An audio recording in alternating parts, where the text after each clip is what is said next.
fiscal, el suboficial Gustavo Florentín, habló ayer en el programa de Primera Mano por Red Guaraní. Dio detalles reveladores de lo que ocurrió en la noche pasada en la sede del local partidario del PLRA, donde resultó muerto el suboficial Rodrigo Quintana, dirigente liberal, digo bien. Ella dio detalles reveladores como, por ejemplo, quiénes dieron las órdenes, inclusive las municiones, y sobre todo quién habría hecho el disparo.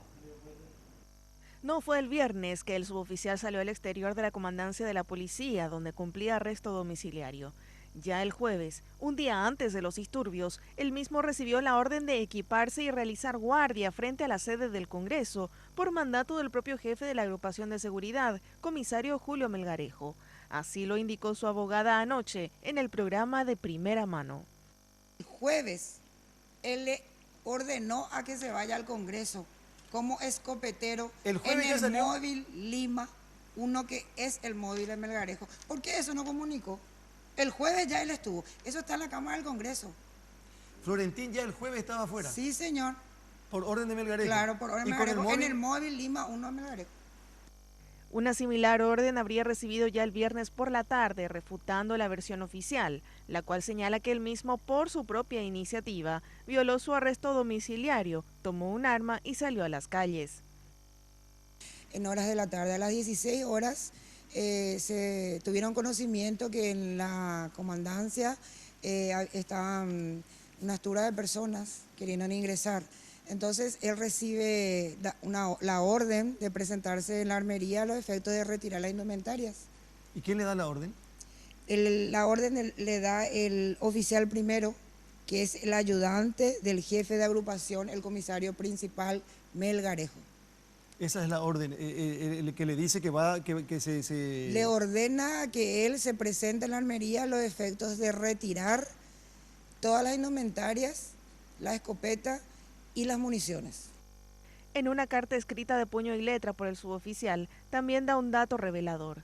A las 18 horas, su tropa a cargo del oficial primero Ortiz recibió la orden de liberar la sede del Congreso por espacio de 1 hora, justo en el lapso en el que se realizó la toma y quema del edificio. Nuevamente él recibe una orden de retirarse del Congreso.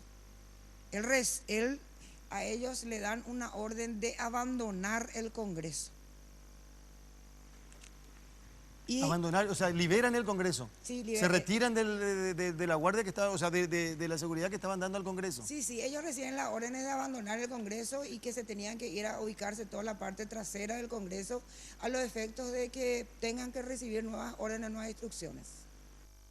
Tras retomar el control del Congreso, los enfrentamientos siguieron y se trasladaron al frente de la comandancia, donde alrededor de las 22 recibieron nuevas municiones. Quien las dio habría sido el director de apoyo táctico, comisario Enrique Isasi. A las 22 horas acaban las municiones.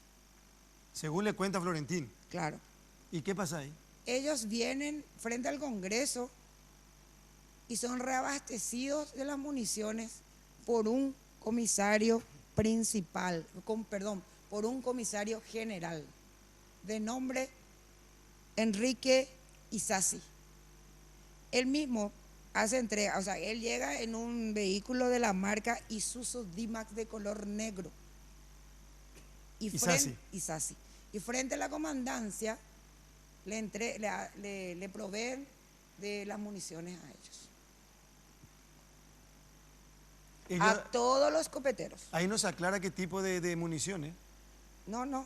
Ellos desde un principio tenían conocimiento, o sea, de repente uno se tiene que tener en cuenta, cuando se te provee algo de tu lugar de trabajo, se tiene que tener en cuenta que vos ya estás presumiendo que se verificó.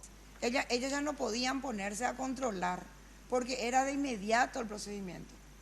Ellos no tienen ese tiempo para poder controlar.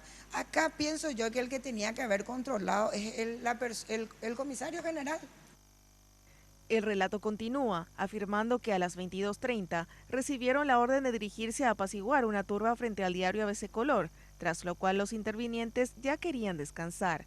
Sin embargo, el propio jefe de orden y seguridad X3 en código policial, les habría ordenado ir al local del Partido Liberal y una vez allí les ordenó ingresar. Se quisieron hacer ñembotados porque ya estaban cansados, ¿verdad? Ya estaban cansados y ellos querían ir a descansar. ¿Y qué hizo este comisario? Se va en forma muy prepotente y les dice en guaraní: va él la peña embotado, seo comisario canteroles, a ordenar un PM algo. Va él la vender problema. Sí, a peta pecoche de PLRA. ¿ABC o PLRA? Del ABC le manda Al PLRA. Sí. Porque supuestamente la gente que estaban ahí contaban con armas de fuego, según le dice el comisario, de 9 milímetros y uno de calibre 38. Ellos dispersaron la turba que se dirigieron al PLRA y el comisario principal en todo momento ordenaba el avance. Ojo, el comisario les ordenaba a ellos el avance. Sin embargo, hay un audio donde él dice que él ordena para que se presenten allá y que no ingresen. Pero él estaba ahí. Estamos hablando del mismo cantero, ¿sí? Claro, él estaba con ellos. Afirma que él fue el primero en ingresar, pero que no fue quien disparó a Rodrigo Quintana y que al principio no notó que estaba herido. Él ingresa y como escopetero, con el arma en la altura del pecho, y él le ve a Quintana en el suelo. Él pensó que se desmayó o porque no tenía sangre. Sí.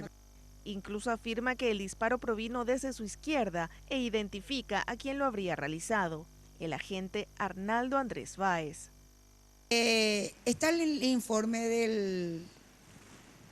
del doctor Lemir, donde él específicamente da su diagnóstico, que las balines ingresaron de abajo para arriba. Mi cliente tiene 1,80 m y algo. Él era escopetero, ingresó con la escopeta a la altura del pecho. Si él disparaba, los balines tenían que entrar arriba para abajo. La abogada del suboficial también asegura que en ningún momento él mismo dijo haber disparado y que simplemente había afirmado a algunos medios de prensa que él en todo momento pensó que solo utilizaban balines de goma. Cada dato ya fue proporcionado a la fiscalía.